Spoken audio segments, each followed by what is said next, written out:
আল্লাহর কাছে এত করে চাইলাম, আল্লাহ আমাকে দিল না। কিন্তু একবারও নিজেকে প্রশ্ন বলি নাই, করি নাই যে কতবার হাইয়া আলাস সালাহ বলে আল্লাহ তো আমাকে ডেকেছেন, আমি আল্লাহর ডাকে সাড়াও দিই নাই।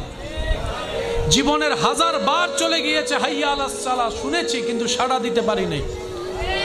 কতবার আল্লাহ পাক বলেছে বান্দা আমাকে ডাক, আমি তো ডাকিনি।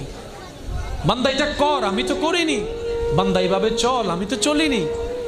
এইরকম 1000টা আদেশ অমান্য করার পরও যেই রব দয়া বন্ধ করে নেই, রিজিক বন্ধ করে নেই, রহমত বন্ধ করে নেই, তিনি আমাদের রহমানুর রহিম। সুবহানাল্লাহ।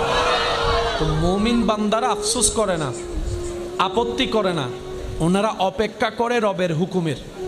ওই রবের হুকুম আসা পর্যন্ত অপেক্ষা করার মাঝখানে যে রাস্তা, এটার নামেই সবর, এটার নামেই ধৈর্য। বলেন না সুবহানাল্লাহ। ওনারা সবরের রাস্তা দিয়ে যায়, শুকরের মাধ্যমে নিয়ামত নিয়ে আসে। সেজন্য আল্লাহ তাআলার প্রিয় বান্দা যারা হয়েছেন, হবেন, সবাইকে কষ্টের ভিতরে যেতে হয়। এটাই বিধান, এটাই নিয়ম। এখান থেকে বাঁচার কোনো সুযোগ